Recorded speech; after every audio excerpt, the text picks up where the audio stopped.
Good morning, everyone. It's Lee Henson, President and Founder of Agiledad, and it's time for today's episode of the Daily Stand-Up. So without any further ado, let's get started.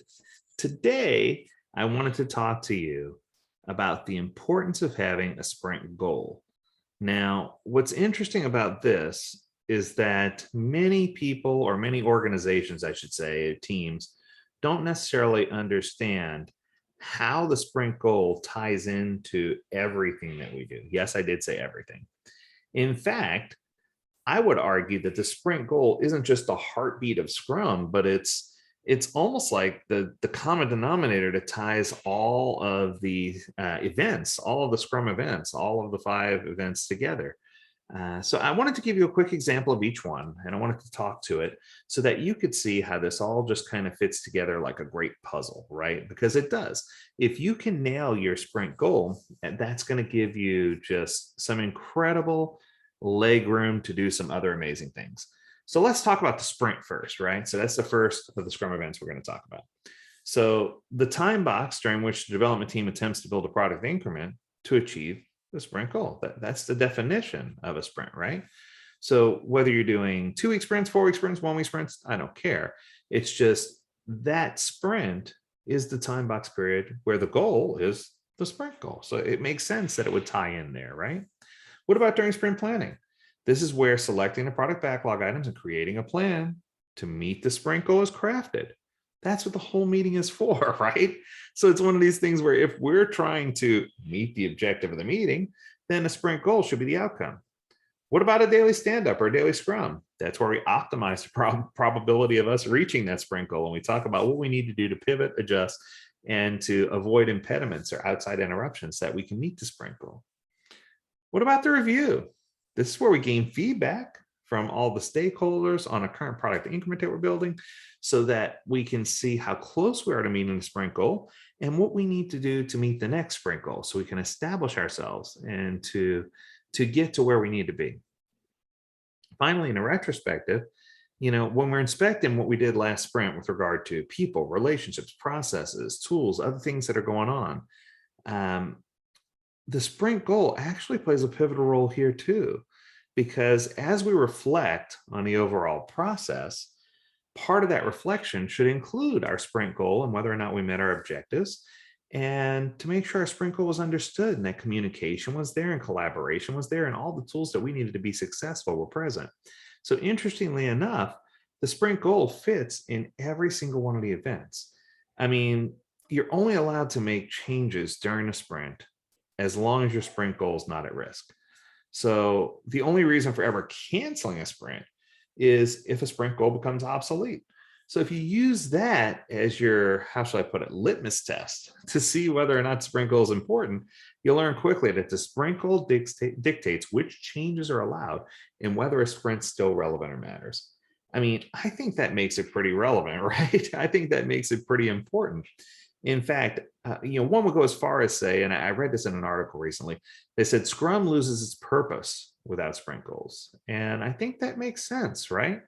I believe it was on scrum.org that I saw that article, but nonetheless, somebody said, quote, that and it was a trainer who was mentioning this, and he said somebody mentioned to him that a sprint goal is a nice to have. It's optional. It isn't crucial to apply when you're doing Scrum. And I was like, wow. And they went on as far as to say that sprint goals should only be used when it suits your specific situation. Now, the author went on to point out that the sprint goal isn't an artifact. Now, just because something's not an artifact doesn't mean it's not important, right? And I think that sometimes when you don't make something mandatory, it tends to lose its bite. And I'm not saying that this is something that should be added to or how should I put, codified in the Scrum guide. But what I am saying is that the sprint goal is probably an important piece of what we do. And I think too many people look past it as being one of the core tenets, core virtues of Scrum. In my own mind, I see the heartbeat of Scrum, the cadence of Scrum being a sprint heartbeat. I see teams and delivery organizations building products or services that are incredible. But I also see the opportunity to really understand what a sprint goal is. And I'm going to share with you a quick story of something that happened. And this was really what set it straight for me. I was in a large electronics company. And while I was there, I had an opportunity to meet one of the people who worked there, a young lady. She was just the nicest young lady you'd ever meet. And she was hopping on an elevator with me. I said, what floor? She said, 8. I said, I'm going to A2. I don't think I've ever met you. She says, I'm Susie. I said, pleasure to meet you, Susie. I'm Lee, name protected. Our name changed to protect the innocent, right? So I said, what do you do, Susie? She said, I'm just a developer. I said, what just a product do you work on? And she told me. And I said, why? And she says, who are you? I said, this is a slow elevator. I said, you're Susie, I'm Lee. We already did that. I said, why do you work on that product? And she says, because that's what I get paid to do.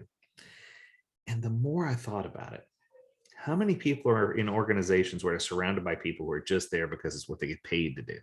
How many people are there because they don't know, they're there working for the paycheck, but they don't know who their target customer is, what problem they're trying to solve, what they're trying to do to make the world a better place.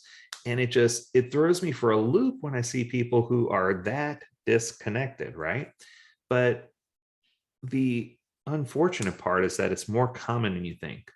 I go into organizations more time than not that are struggling. And one of the consistent things that I see is that the sprint goal is not present, or if the sprint goal is present, it's not clear, or that there's a vision, but not a strategy for achieving the goal. So there's a lot of consistencies, a lot of things that I see that are happening over and over again. So keep in mind that sprint goal is important, that you should institute it, that you should talk about it. It should be an active part of everything from your planning all the way through to your retrospective. And that if you take the sprint goal seriously, you're going to have success using Scrum. That'll do it for today. As always, we encourage you, if you have something you want to talk about, don't hesitate to let us know. Learn more at agiledad.com. We'd love to hear from you. As always, we encourage you to stay healthy, stay well, and stay agile, my friends. Until next time, do take care.